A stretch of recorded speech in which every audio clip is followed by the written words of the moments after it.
নমস্কার দর্শক বন্ধুরা। আজকে আমরা এই আমাদের যে শ্রদ্ধা কর্মসূচি আপনারা যারা দেখছেন খবরের ঘন্টা, তো আজকে আমরা এসে পৌঁছেছি শিলিগুড়ি দেশবন্ধু পাড়ায়। যিনি আমার সামনে আছেন আমাদের মা সকলের মানে শ্রদ্ধেয় ব্যক্তি, মায়ের মতন, এবং মানে কারো দিদি, কারো মানে অনেকেই মা সম্বোধন করেন। অসাধারণ একজন ব্যক্তিত্ব, মানে বলে শেষ করা যাবে না ওনার সম্পর্কে নতুন করে কিছু বলবার নয়। আমাদের ভারতী ঘোষ, ভারতী ঘোষ। টেবিল টেনিস নাম বললেই শুধু শিলিগুড়ি কেন, গোটা রাজ্যে যদি টেবিল টেনিসের নাম উচ্চারণ করতে হয় তো ওনার নাম অবশ্যই প্রথম দিকে চলে আসবে। এবং গোটা ভারতবর্ষের ক্ষেত্রেও যদি আমরা বলি টেবিল টেনিসের প্রসঙ্গ উচ্চারণ করি তাহলেও ওনার নাম চলে আসবে।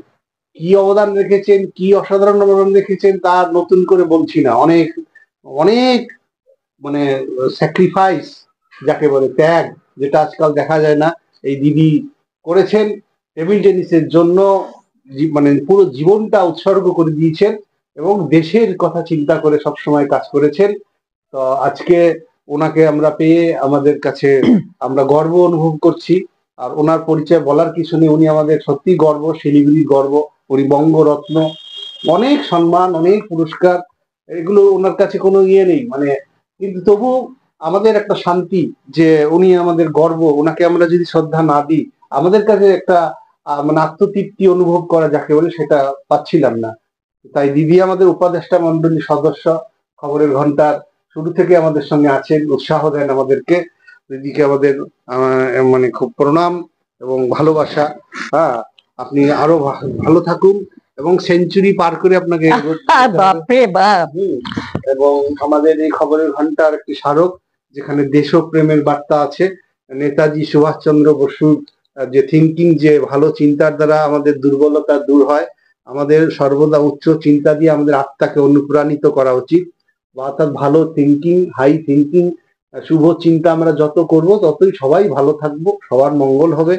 খবরের ঘন্টা সেইভাবেই কাজ করে, ইতিবাচক ভাবনা নিয়ে। আর এই দিদিও সারাটা জীবন ইতিবাচক ভাবনা নিয়েই কাজ করেছেন, সারাটা জীবন ভালো চিন্তা নিয়ে উনি কাজ করেছেন বলে আজকে সব প্রচুর শয়ে শয়ে টেবিল টেনিস খেলোয়াড়কে উনি উপহার দিয়েছেন। একই সঙ্গে যারা বিশেষভাবে সক্ষম তাদের জন্য উনি এখন লড়ছেন।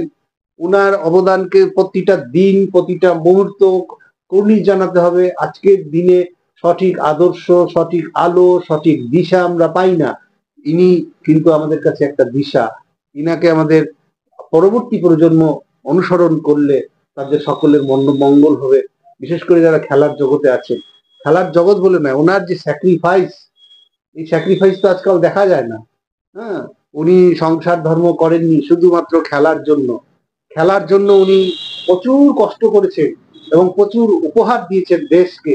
যে ভালো খেলোয়াড়, টেবিল টেনিস খেলোয়াড় যারা বিদেশে গিয়ে দেশের সম্মান উঁচুতে তুলে ধরেছে। তা আজকে আমরা বলবো যে বঙ্গরত্ন নয়, ওনাকে পদ্মশ্রীর মতো জাতীয় পুরস্কার দেওয়া উচিত বলে আমাদের মনে হয়। ওনার পাওয়ার উনি যোগ্যতা রাখেন। উনি এত বড় বড় সমস্ত, ওনার যারা ছাত্র বা ছাত্রী ওনার কাছে খেলা শিখে তারা জাতীয় স্তরের পুরস্কার যদি পান, আর উনি কেন পাবেন না? উনি রাজ্য সরকারের কাছ থেকে বঙ্গরত্ন, ক্রীড়াগুরু ইত্যাদি বিভিন্ন সম্মান পেয়েছেন, তাহলে উনি জাতীয় স্তরের পুরস্কার কেন পাবেন না?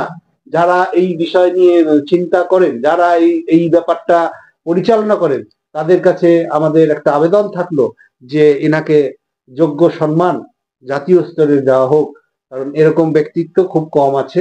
দিদি আপনাকে প্রণাম।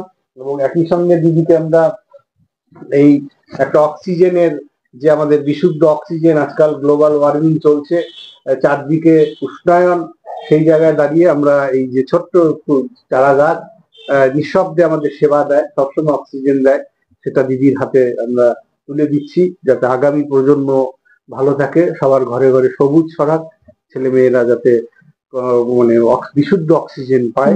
গাছ কেটে কেটে আমরা শেষ করছি, এইটা আমার খুব প্রিয়। আর তার সঙ্গে আমরা খবরের ঘন্টার দেশপ্রেম সংখ্যা এখানে দিদির হাতে তুলে দিচ্ছি। দিদি আমাদের উপদেষ্টা মন্ডলীর সদস্য, খবরের ঘন্টার আমাদের একজন শুভাকাঙ্ক্ষী। বিভিন্ন খবর উনি আমাদের দিয়েছেন, বিভিন্ন সামাজিক কাজ, মানবিক কাজ দিদি করেছেন দিনের পর দিন নিঃশব্দে। অনেক খবর ওনার কাছ থেকে পেয়েছি এবং মানে প্রচুর মানুষকে দেখেছি উনি সহযোগিতা করেন পেনশনের টাকায়। এখনো কারো চাল নেই, কার মেয়ের বিয়ে দিতে হবে, কার বাড়িতে রান্না হচ্ছে না, কাকে বই কিনে দিতে হবে, দিদি সবসময় আছে। এরকম নমস্য ব্যক্তিত্ব তো আমাদের সমাজে খুব দরকার। আর আরেকটা আরো আরো বেশি বেশি করে শ্রদ্ধা, আমার মায়ের নাম ভারতী ঘোষ, দিদিও আমার মা, ওনার নামও ভারতী ঘোষ। সেখানে আরো বেশি করে শ্রদ্ধা দিদির প্রতি, আমাদের প্রণাম। ভালো থাকবেন দিদি, আপনার সুস্থতা কামনা করছি। এবার আপনার কোনো যদি অভিমত কিছু থাকে আপনি আমাদের দর্শকদের সামনে মেলে ধরতে পারেন, ইতিবাচক ভাবনা নিয়ে। দিদির কাছ থেকে আমরা কিছু শুনবো।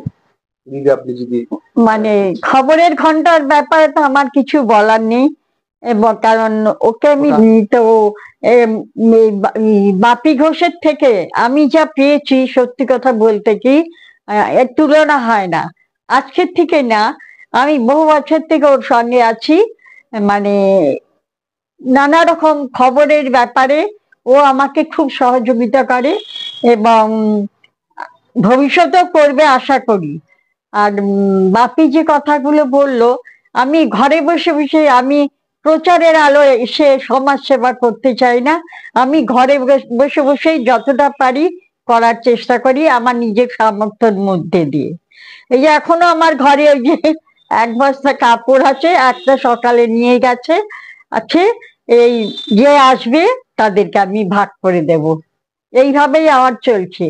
তবে আর একটা কথা বলছি, আমি বঙ্গরত্ন ক্রীড়াগুরু পেয়েছি ঠিকই, কিন্তু আমার প্রথম 2007 সালে আমি উত্তরবঙ্গ সংবাদ পুরস্কার পেয়েছি, এবং সেটা পেয়েছি আমি আমাদের উত্তরবঙ্গ সংবাদের যিনি প্রতিষ্ঠাতা স্বর্গীয় সুভাষচন্দ্র তালুকদার মহাশয়ের থাকাকালীন উনি আমাকে এই পুরস্কারটা দিয়েছিলেন।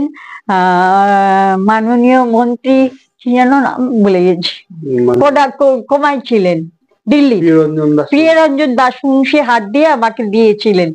ওইটার দাম আমার কাছে কিন্তু অনেক বেশি, ওইটা আমার কাছে ভীষণ মূল্যবান মানে পুরস্কার, মানে আমার স্বীকৃতি আর কি। আপনি এখনো এই বয়সে এসেও অবসর সময় রিটায়ার্ড লাইফ, তারপরেও এই যে গরিব মানুষ, অসহায় মানুষ, তাদেরকে সেবা করছেন, আমরা অনেক সব দেখেছি। কেন করছেন? আরো তো অনেক মানুষ আছে, কেউ ভাবে না, সবাই ভাবে যে দুধ কি দরকার ওসব ঝামেলা নেওয়া, নিজের স্বার্থ নিয়ে ভাবো, ওটাই ভালো। আপনি সেই জায়গায় দাঁড়িয়ে কেন অন্যের এই গরিবদের কথা ভাবছেন? এটা অ্যাকচুয়ালি আগে তো দেখতাম, এখন সেটা নেই। আগে দেখলাম ভিখিরিরা পাত্র নিয়ে নিয়ে বাড়িতে বাড়িতে ভিক্ষে করে খেত, কিন্তু এখন সেটা নেই বলতে গেলে। তবু কিছু লোক আছে, জানি না কিভাবে, আর বিশেষ করে এই মেয়েটি, নাম হচ্ছে, তোর নামটা বল। কাজল দাস। এই মেয়েটা আমাকে এতভাবে সহযোগিতা করে, কোথায় কে গরিব, কে অসুস্থ, কার পায়ে ঘা হয়েছে, কার পায়ে কেটে গেছে, সমস্ত খবরাখবর আমাকে দেয় এবং আমি সেইভাবে ব্যবস্থা করি। এবং এই ব্যাপারে আমাকে অমিত সরকার আছেন লিগাল এড ফোরামের সেক্রেটারি, ও খুব সহযোগিতা করেন এই ব্যাপারে আমাকে। ঠিক আছে দিদি, ভালো থাকবেন, প্রণাম আপনাকে। আপনার আরো দীর্ঘ জীবন সুস্থতা কামনা করি। এবং দিদি একটা অসুখ আপনারা জানেন, কিছুদিন আগে একটা অসুস্থতা কাটিয়ে উঠেছেন, অসুস্থতা কাটিয়ে সকলের ভালোবাসা আবার মানুষের সেবায় ডুব দিয়েছেন। তো বারবার ওনাকে প্রণাম জানাতে হবে, একবার নয় অসংখ্যবার প্রণাম। আপনি ভালো থাকবেন। হ্যাঁ, আমি আরো সুস্থ থাকে, সুস্থই চলে যেতে পারি।